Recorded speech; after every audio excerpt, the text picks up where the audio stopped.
धुळे जिल्हा पोलीस दलाच्या वतीने भरती प्रक्रिया ही उद्यापासून पार पडते आहे। जवळपास 133 जागांसाठी या ठिकाणी 9000 जे काही उमेदवार आहेत त्यांनी अर्ज भरलेले आहेत। आपण जर बघितलं तर पोलीस मैदानावर ही भरती प्रक्रिया ही पार पडणार आहे। त्यासाठी पोलीस प्रशासनाच्या वतीने ही जय्यत तयारी सुरू करण्यात आलेली आहे।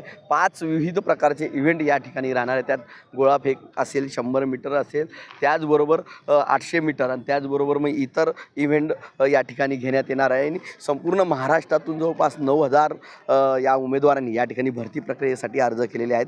त्यामुळे ही भरती प्रक्रिया सकाळी 5 पासूनच सुरू होणार आहे। उन्हाचा त्रास बघता लवकरात लवकर भरती प्रक्रिया ही केली जाणार आहे, कारण उन्हाच्या त्रासामुळे विद्यार्थ्यांना आणि या ठिकाणच्या उमेदवारांना त्रास होईल या उद्देशाने पोलीस प्रशासनाने या ठिकाणी सकाळीच भरती प्रक्रिया घेण्याचं ठरवलं आहे आणि त्या पद्धतीचं हे नियोजन या ठिकाणी करण्यात आलेले आहे।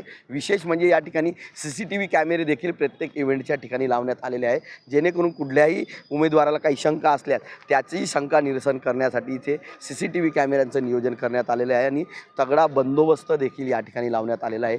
ही प्रक्रिया पार पडताना कुठल्याही पद्धतीने या ठिकाणी अडथळा येऊ नये आणि निपक्षपणे व्हावी या उद्देशाने पोलीस प्रशासनाच्या वतीने ही तयारी करण्यात आलेली आहे। विद्यार्थी जे आहेत त्यांच्या अगोदर कागदपत्र तपासणी होईल, त्यानंतर उंची, त्यानंतर वजन आणि त्यानंतर इतर इव्हेंट घेतले जाणार आहे। त्यामुळे या संपूर्ण प्रक्रियेची तयारी ही आता अंतिम टप्प्यात आलेली आहे।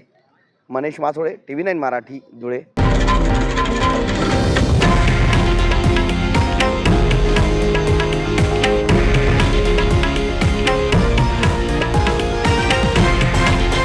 हे आहे देशातील नंबर 1 न्यूज नेटवर्क आणि आपण पाहत आहात TV9 मराठी, एकमेव।